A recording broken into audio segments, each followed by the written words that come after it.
अच्छा, आज का जो हमारा मेन टॉपिक है वो फोटो इलेक्ट्रिक इफेक्ट और काउंटर इफेक्ट है। यहाँ पे मैंने डिटेल्स में काफ़ी चीज़ें डाल दी हैं जो कि आप लोगों को पढ़ने में आसानी होंगी। अगर कोई चीज़ समझ में ना भी आए तो पूछ लीजिएगा। मैं कुछ वीडियोस भी शेयर करूँगी इसमें, कुछ वीडियोस भी हैं हमारे पास, और जो यहाँ पर हमारे पास डायग्राम के थ्रू मैं शॉर्टली इस चीज़ को बताऊँगी और ग्राफ को मैं ग्राफिकली बताऊँगी। डिटेल्स इसमें सारी मेंशन है जो मैंने लिखी है, वो बहुत डिटेल्ड मैंने इसमें लिख दिया है। आप लोग चाहें तो अपने हिसाब से जब अगर आप नोट्स बनाते हैं तो आप उसको शॉर्ट कर सकते हैं, ठीक है? तो इसमें कोई प्रॉब्लम नहीं है। आप ये बनाएँ या अपना बनाएँ। 1 मिनट मैं स्टूडेंट्स को एंट्री दे देती हूँ।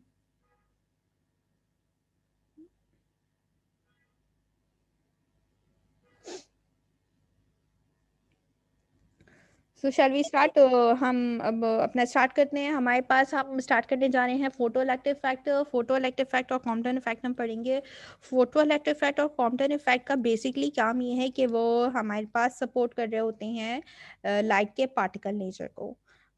तो जो हमारे पास इसाक न्यूटन की जो कर्वेचर थ्योरी थी, वो उसको सपोर्ट कर रहे होते हैं। फोटो इलेक्ट्रिक इफेक्ट पे जो काम किया है असल में वो हमारे इसाक ऑल्बर्ट आइंस्टाइन ने काम किया है और उस पे उनको जो है नोबेल प्राइज़ भी दिया गया था।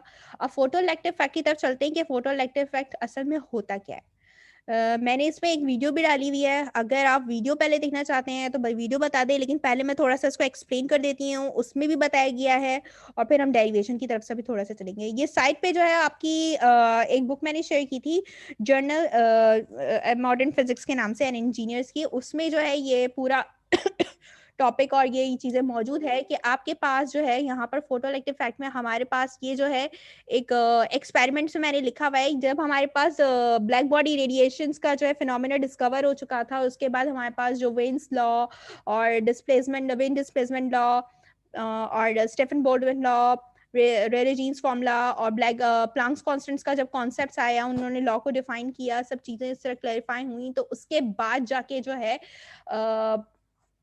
लाइट का particle nature, wave nature confirm हुआ। तो उसके बाद ऑल्बर्ट आइंस्टाइन ने फोटो जो है वो प्लैंक्स कांस्टेंट्स की हाइपोथेसिस को लेकर अपने इस फोटो इलेक्ट्रिक इफेक्ट को प्रेजेंट किया। उसने ये 19th सेंचुरी की बात है। उसने हमारे पास बेसिकली जो है आपके पास मैं फुल स्क्रीन कर देती हूँ। एक minute.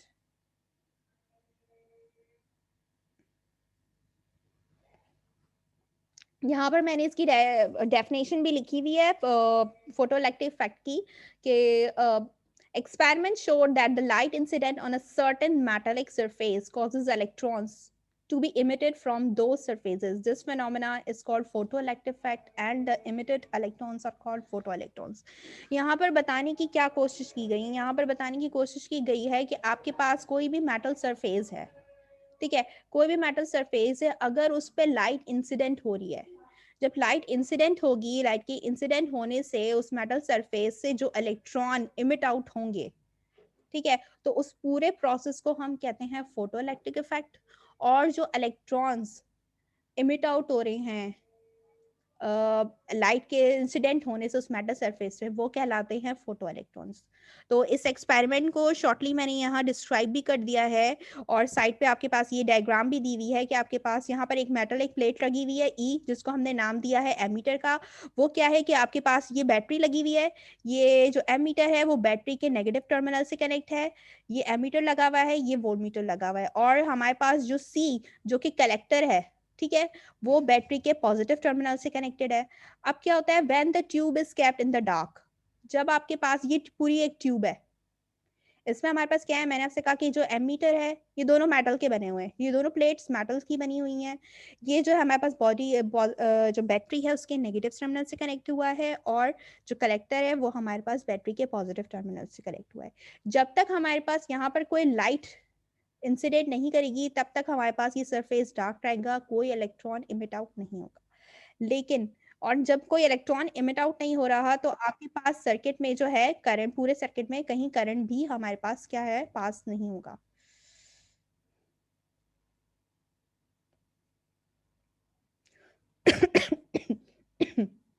Now electron E is illuminated by light having an appropriate wavelength. अब क्या हुआ कि अगर आपके पास जब यहाँ पर हमारे पास लिखा हुआ है when light strike plate E, अब आपके पास इस एमीटर प्लेट पे जब लाइट पड़ेगी, जब लाइट स्ट्राइक करेगी, लाइट इंसिडेंट होगी, तो आपके पास क्या होगा, ये देखें, ये लाइट इंसिडेंट हो रही है इस डायरेक्शन में, जो कि कलेक्टर से भी पास हो रही है, एमीटर से पास हो रही है, लेकिन फाइनली वो जाएगी आपके पास किसके पास, एमीटर पे स्ट्राइक करेगी, कुछ ना कुछ उसकी वेवलेंथ होगी।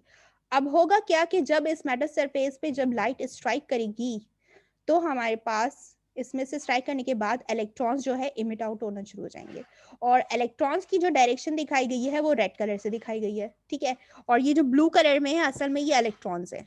फोटॉन्स, लाइट इंसिडेंट हो रही है इस डायरेक्शन में, और इलेक्ट्रॉन्स इमिट आउट हो रहे हैं इस डायरेक्शन में। तो इस डायरेक्शन में इमिट आउट होंगे तो इस सर्किट में, पूरे सर्किट में क्या होगा, करंट फ्लो होगा। A current is detected by the ammeter, indicating the flow of charges across the gap between plate E and C. This current arises from the photoelectrons emitted from plate E and collected at plate C. यानी कहने का मतलब है जब light ने strike किया plate E की तरफ, तो प्लेट E पे जो कि मेटल की बनी हुई है, स्ट्राइक करने के बाद इसमें से इलेक्ट्रॉन्स इमिट आउट हुए। इलेक्ट्रॉन्स इमिट आउट हुए तो वो मूव कर रहे थे from plate C to plate E to plate C, यानी वो जो जाके कलेक्ट होंगे किस पे, फाइनली वो कलेक्ट हो जाएंगे प्लेट सी पर, ठीक है। और उसकी वजह से जब वो इलेक्ट्रॉन्स इमिट आउट हुए तो उसकी वजह से क्या होगा, इस पूरे सर्किट में आपके पास करंट पास होगा। और करंट पास होने का हमें कैसे पता चलेगा, ये जो एमीटर यहाँ पर लगेगा इसकी इंडिकेट करेगा, इसकी डायरेक्शन से हमें पता चलेगा कि सर्किट में आपके पास क्या हो रहा है, करंट जो है पास हो रहा है। अब ये ग्राफिकल एनालिसिस है जो कि नेक्स्ट डायग्राम में मैं आपको बताती हूँ कि ये है क्या हमारे पास, और इसमें क्या क्या चीजें हमें और पता चल रही हैं।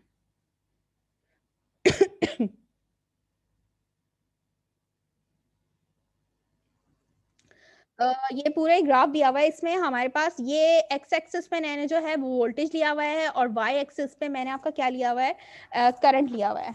हमारे पास एक्स एक्सिस पे वोल्टेज है और वाई एक्सिस पे हमारे पास ये क्या है, करंट है। अब होगा क्या कि हमने बात की है कि हमारे पास इस फिनोमेना क्या हो रहा है कि लाइट स्ट्राइक कर रही है उस मेटल सरफेस पे, यानी एमीटर पे लाइट स्ट्राइक कर रही है।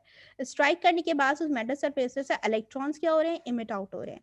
जब इलेक्ट्रॉन्स इमिट आउट हुए तो वो इलेक्ट्रॉन्स क्या कहलाएंगे, वो फोटो इलेक्ट्रॉन्स कहलाएंगे, और उस पूरे प्रोसेस को आप क्या कहेंगे, फोटो इलेक्ट्रिक इफेक्ट। अब हमारे पास वहां पर कुछ और चीजें भी होती हैं।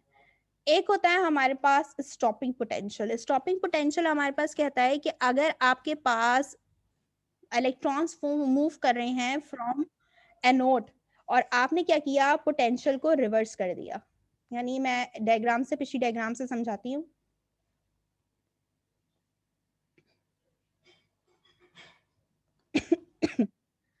अगर आप इस डायग्राम को देखें, यहाँ आपने क्या किया, आपके पास नेगेटिव टर्मिनल एमीटर से कनेक्टेड है, पॉजिटिव टर्मिनल जो है कलेक्टर से कनेक्टेड है। अगर इसमें ये जो डायरेक्शन है, मेरे पास ये जो टर्मिनल्स कनेक्टेड है, इसको मैं रिवर्स कर दूं, तो इसके रिवर्स करने से क्या होगा, हमारे पास अगर लाइट इंसिडेंट भी कर रही होगी तो हमारे पास जो एमीटर लगा हुआ है उसमें से हमारे पास जो है फोटोन जो है इमिट नहीं होंगे। जब इलेक्ट्रॉन्स इमिटर नहीं होंगे तो इसका मतलब है हमने जो पोटेंशियल रिवर्स किया है वो पोटेंशियल असल में क्या कहलाएगा, स्टॉपिंग पोटेंशियल। स्टॉपिंग पोटेंशियल का काम क्या होता है कि जब आपके पास, आपने जो है पहले काम क्या किया कि नेगेटिव टर्मिनल को एमीटर से, पॉजिटिव टर्मिनल को कलेक्टर से कनेक्ट किया था।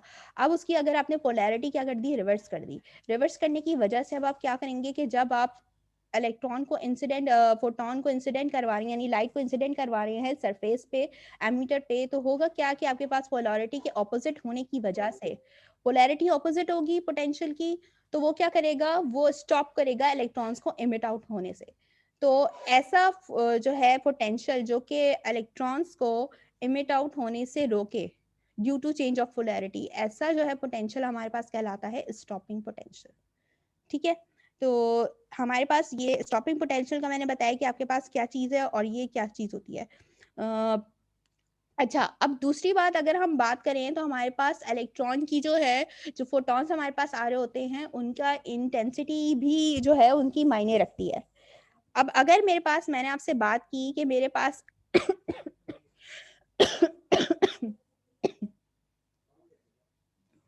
अब मेरे पास हो क्या रहा है, मैंने आपसे बात की कि फोटोन जो है स्ट्राइक कर रहा है, पोलैरिटी ऑपोजिट हो रही है, और इलेक्ट्रॉन जो है क्या हो रहा है, स्ट्राइक, हमारे पास इलेक्ट्रॉन एमिट आउट नहीं हो रहे। तो होगा क्या कि आपके पास जो सारे का सारा स्टॉपिंग पोटेंशियल है वो किसके इक्वल हो जाएगा, वो हमारे पास इलेक्ट्रॉन की काइनेटिक एनर्जी के इक्वल हो जाएगा जब फोटोन इससे टकराएंगे। यानी इलेक्ट्रॉन अगर हमारे पास निकल रहे हैं तो उसकी एनर्जी क्या होती है, उसकी एनर्जी आपके पास बराबर होगी 1/2 mv², यानी काइनेटिक एनर्जी। और आपका जो स्टॉपिंग पोटेंशियल है वो पूरा का पूरा किसके इक्वल हो जाएगा, वो आपके पास उसकी काइनेटिक एनर्जी के इक्वल हो जाएगा। अगर मैं इस ग्राफ की तरफ चलूं अपने, यहाँ पर जो मैंने आप लोगों को ये ग्राफ दिखाया हुआ है, इस ग्राफ में हो क्या रहा है, इस ग्राफ में ये हो रहा है कि आप अगर देखें, as voltage equals to or more negative we see the current is zero. यानी जितना आपके पास जो है ये स्टॉपिक पोटेंशियल जितना ये ज़्यादा होगा, चाहे आपके पास इलेक्ट्रॉन की जो फोटॉन्स आ रहे हैं उसकी इंटेंसिटी जितनी भी हाई हो जाए, हमारे पास due to change of polarity क्या होगा, इलेक्ट्रॉन्स इमिट आउट नहीं होंगे। जब इलेक्ट्रॉन्स इमिट आउट ही नहीं होंगे तो होगा क्या कि आपके पास जो है सर्किट में कोई करंट भी पास नहीं होगा। और अगर current increases with intensity but reaches the saturation level for large values of delta we. अब आप देखें कि पहले ये थोड़ा सा नेगेटिव था तो हमारे पास तो कुछ ना कुछ हमारे पास करंट मिल रहा है, हाई इंटेंसिटी पे करंट हमें ज्यादा अच्छा मिल रहा है, बहुत तेजी से जो है रैपिडली इंक्रीज हुआ है। अगर इंटेंसिटी आपके पास लो है तो आपके पास जो है इतना ज्यादा तेजी से करंट इंक्रीज नहीं हुआ है। फिर एक पॉइंट पे जाके हमारे पास हमने यहाँ पर लिखा है but reaches a saturation level और large value of delta V. जैसे जैसे आपके पास जो है वो स्टॉपिंग पोटेंशियल बढ़ता चला जाएगा तो क्या होगा, आपके पास वो जो है कांस्टेंट होते चले जाएंगे। यानी आपके पास फोटोन और फोटोन इलेक्ट्रॉन जिस स्पीड से निकल रहे होंगे वो कांस्टेंट होगी, वो वैल्यू जो है इक्वल हो जाएगी आपके पास किसके, स्टॉपिंग पोटेंशियल के। और जिसकी वजह से आपके पास जो करंट है वो सैचुरेशन लेवल में चला जाएगा, और दोनों लेवल पे जब जैसे जैसे आपके पास आपका अप्लाइड पोटेंशियल क्या होगा, बढ़ता चला जाएगा, आपके पास करंट सैचुरेशन लेवल में चला जाएगा। अच्छा, अब मैं इसकी डेरिवेशन की तरफ चलती हूँ। अब तक जो मैंने एक्सप्लेन किया है वो समझ में आया है?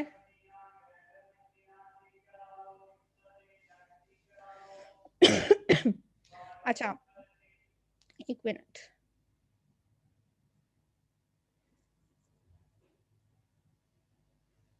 मैंने रिकॉर्डिंग भी स्टार्ट नहीं की है, सॉरी।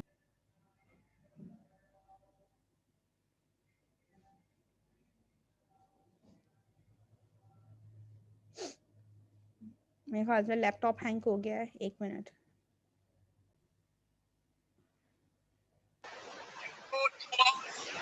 अच्छा, हम बात कर रहे थे कि हमारे पास जो है होगा क्या, कि आपके पास ये मैंने क्वेश्चन नंबर 1 लिखी हुई है, डेल्टा के प्लस डेल्टा यू। डेल्टा के आपके पास काइनेटिक एनर्जी है इलेक्ट्रॉन की, और प्लस डेल्टा यू आपके पास पोटेंशियल एनर्जी है। ठीक है, फिर मैंने उसकी डिस्क्रिप्शन भी यहाँ पर लिखी है, where the initial configuration is at the instant the electron leaves the metal where kinetic energy ki, and final configuration is when the electron stops just before touching plate C। यानी उसमें ये बात कही जा रही है कि आपके पास इलेक्ट्रॉन जो इलेक्ट्रॉन्स होंगे उसकी काइनेटिक एनर्जी आपके पास दो तरह की होगी। एक उसकी इनिशियल काइनेटिक एनर्जी होगी जब आपके पास जो है वो मेटल से निकलेगा। ठीक है, यानी मेटल कौन सा, आपके पास ई, यानी प्लेट ई है, जब वो उसको छोड़ के लीव करेगा और फाइनली वो कलेक्ट हो जाएगा आपके पास कहाँ पर, प्लेट सी पे जाके, जहाँ पर इलेक्ट्रॉन मजीद इमिशन होने से रोक जाएगा। तो वहां पर उसको आपके पास फाइनल काइनेटिक एनर्जी भी आप मिलेगी। If we define the potential energy of the system in the initial configuration to be zero.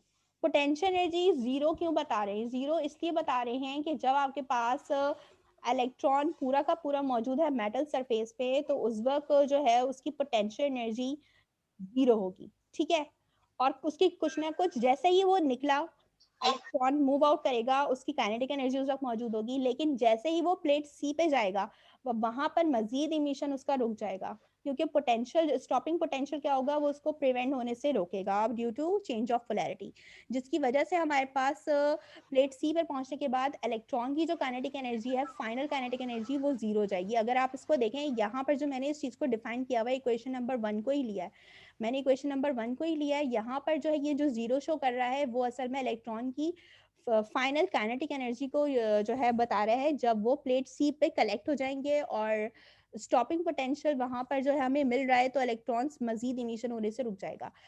और ये वो काइनेटिक एनर्जी है जब इलेक्ट्रॉन ने प्लेट ई को लीव किया था, ठीक। फिर प्लस आपके पास यहाँ पर पोटेंशियल एनर्जी भी आ रही है। अच्छा, ये दोनों एनर्जीज का सम हमारे पास इक्वल्स टू जीरो है, ठीक है।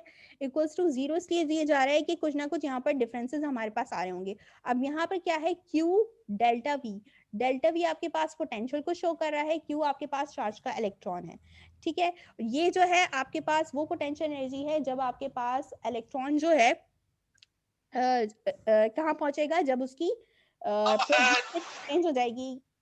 बीच में जिसका भी जो है वो माइक ऑन हो रहा है प्लीज ऑफ कर दीजिए। हेलो जी,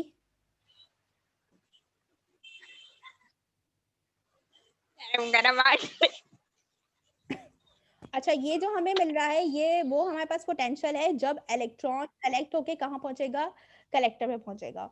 और ये वो आपके पास पोटेंशियल एनर्जी है जब इलेक्ट्रॉन लीव कर रहा होगा आपके पास कहाँ से, प्लेट ई से, तो तब उसका पोटेंशियल जीरो होगा लेकिन काइनेटिक एनर्जी के आई होगी।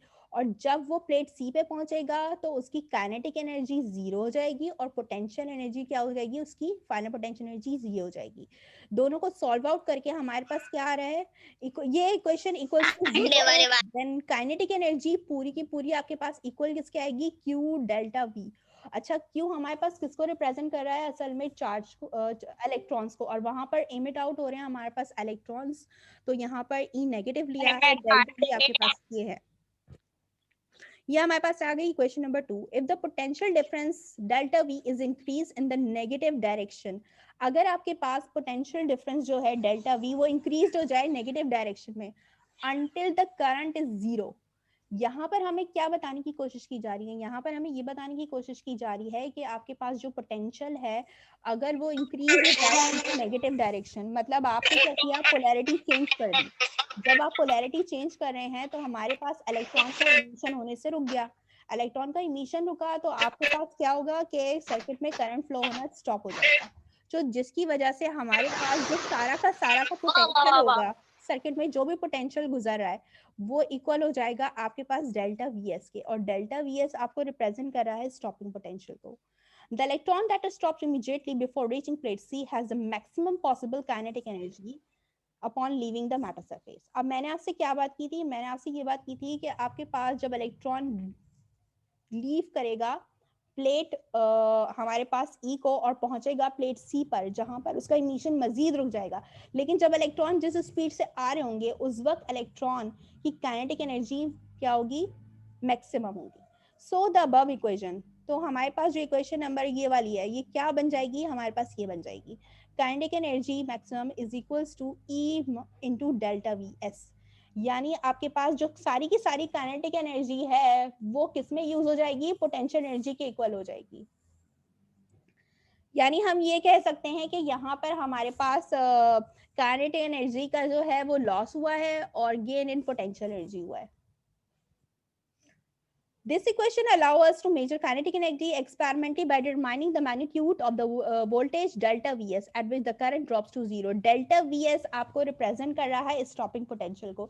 यहाँ पर हम measure करने जा रहे हैं kinetic energy, और ये हम किस वजह से निकाल रहे हैं, हमें मिल रही है ये stopping potential की वजह से, जब आपके पास current जो है क्या हो रहा है, जीरो हो रहा है। अब इसके कुछ फीचर्स हैं, ये फीचर्स मैंने यहाँ पर बताए हैं। The maximum kinetic energy of electrons is independent of the light energy, light intensity. अच्छा, यहाँ पर मेरी कुछ टाइपिंग मिस्टेक्स होगी, सो सॉरी, मैं भी करेक्शन करके आप लोगों को जब मैं गूगल क्लासरूम पर डालूंगी तो वहां पर आप लोगों को मिल जाएगी। तो यहाँ पर ये कह रहे हैं कि जो आपके पास जो इलेक्ट्रॉन्स इमिट आउट हो रहे हैं, तो वो फोटो इलेक्ट्रॉन्स उसमें उसकी जो मैक्सिमम काइनेटिक एनर्जी है असल में वो इंडिपेंडेंट है लाइट इंटेंसिटी के।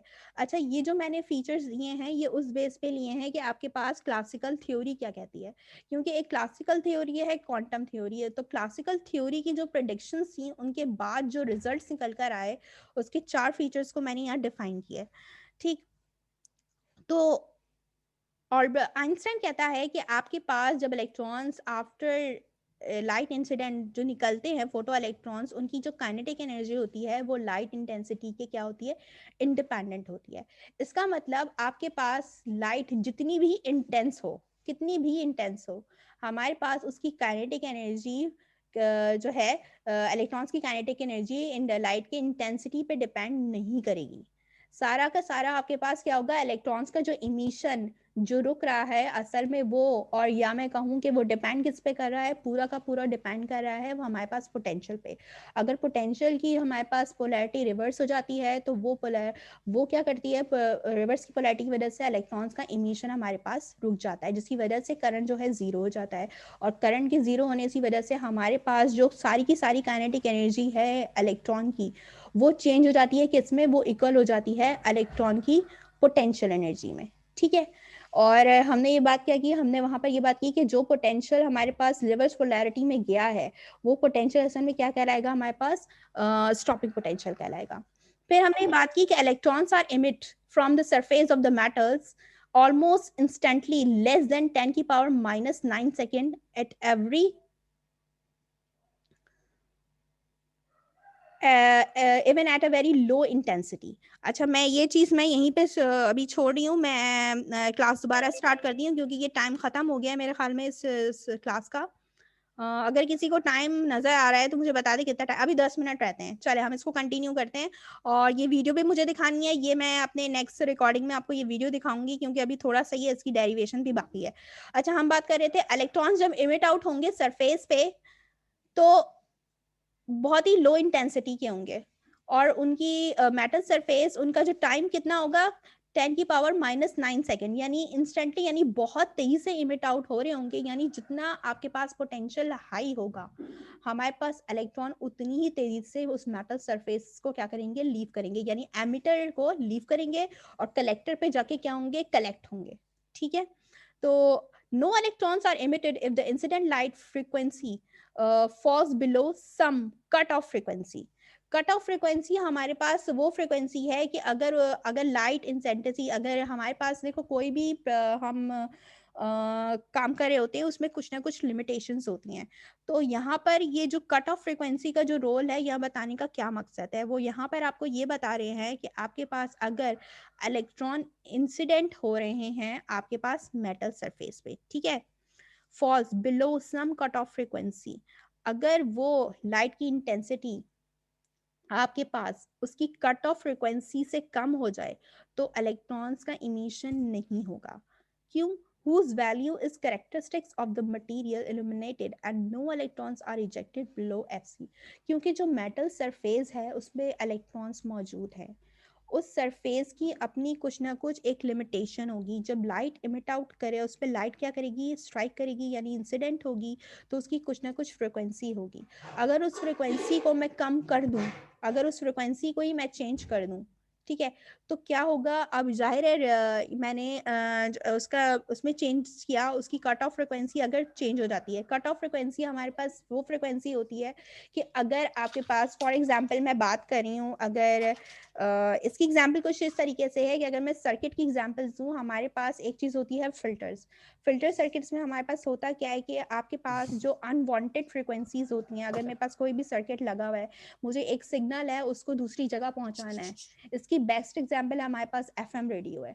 ठीक है, अगर मेरे पास एक एफएम रेडियो है और उसकी एक मैंने फ्रिक्वेंसी सेट कर दी कि क्या है, जैसे कि हमारे पास एफएम रेडियो में कुछ नहीं।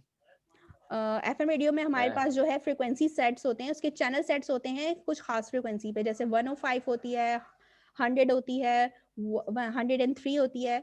तो उस खास फ्रीक्वेंसीज पे क्या हो जाते हैं, वो चैनल सेट हो जाते हैं, तो आपको वो जो प्रोग्राम वो रिकॉर्डिंग हो रही होती है वो आपको सुनाई दे रही होती है। लेकिन अगर वो असल में क्या होती है, वो कट ऑफ फ्रीक्वेंसी होती है उसकी। अगर आपके पास वो फ्रीक्वेंसी आपके मोबाइल में सेटिंग नहीं हो रही है और वो कट ऑफ फ्रीक्वेंसी उससे ज़्यादा कम हो जाए या बढ़ जाए, तो आप देखिए आपको वॉइस में आपका जो आप सुन रहे होते हैं उसमें नॉइज़ होना शुरू हो जाती है, नॉइज़ प्रोड्यूस होती है, बहुत ज़्यादा फ्लक्चुएशंस होती हैं। वो फ्लक्चुएशन वो रिप्रेजेंट कर रही होती हैं कि आपके पास सिग्नल वहां से तो आ रहा होगा, लेकिन आपके पास जो है ना वो ट्रांसमिट सही से नहीं हुआ होगा, यानी आप तक वो सही से नहीं पहुंचा है वो सिग्नल।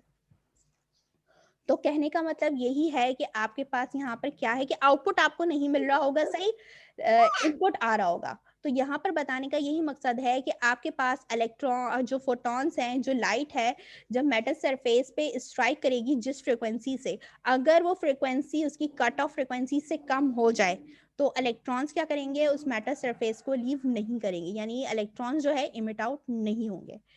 फिर मैंने एक और बात लिखी कि maximum kinetic energy of the photo electrons increases with increasing light in frequency. यानी मैंने आपसे अगर ऊपर वाली बात को ही हम जो थर्ड पॉइंट है हमारा, अगर हम उस थर्ड पॉइंट को ही हम देखें अपने, हमारा ये जो थर्ड पॉइंट है इसमें मैंने क्या बात की, इसमें मैंने लाइट की फ्रीक्वेंसी की बात की है। अगर लाइट की फ्रीक्वेंसी मेरी कट ऑफ फ्रीक्वेंसी से कम हो जाती है, इलेक्ट्रॉन्स इमिट आउट नहीं होंगे। तो इसका मतलब है इलेक्ट्रॉन्स की जो काइनेटिक एनर्जी है, फोटो इलेक्ट्रॉन्स की जो काइनेटिक एनर्जी है, वो टोटली डिपेंड किस पे कर रही है, वो पूरी की पूरी डिपेंड कर रही है मेरे पास लाइट की फ्रीक्वेंसी पे।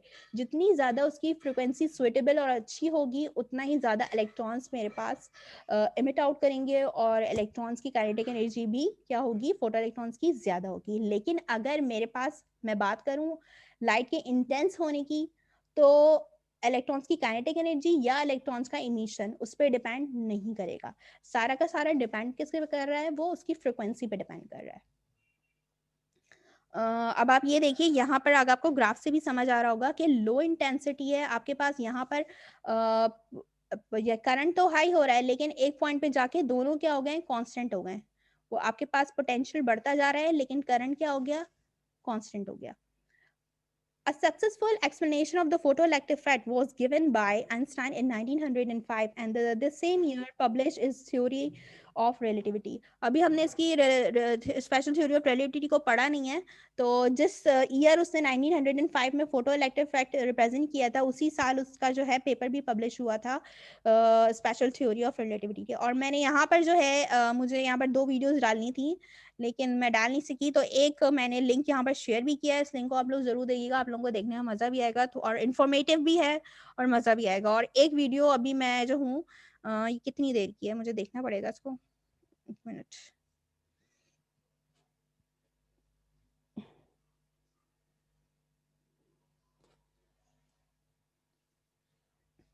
मैं इसको प्ले कर देती हूँ, इस वीडियो को देखिएगा 1 मिनट। वॉइस आ रही है आप लोगों को इसकी वीडियो की? मुझे चैट में बता दीजिए अगर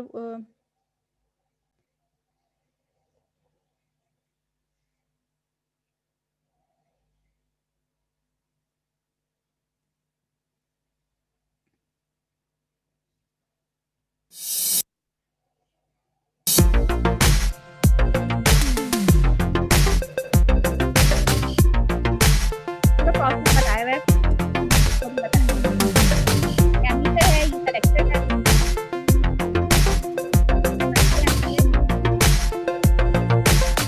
अब लाइट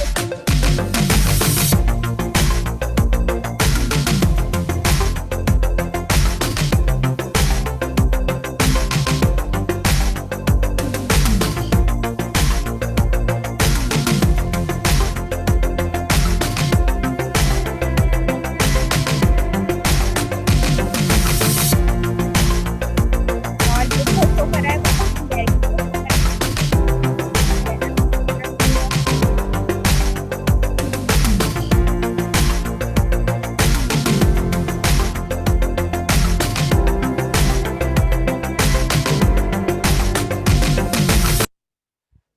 अच्छा, ये क्लास मैं अभी यहीं स्टॉप करती हूँ, आप लोग मुझे नेक्स्ट सेशन में ज्वाइन कीजिए।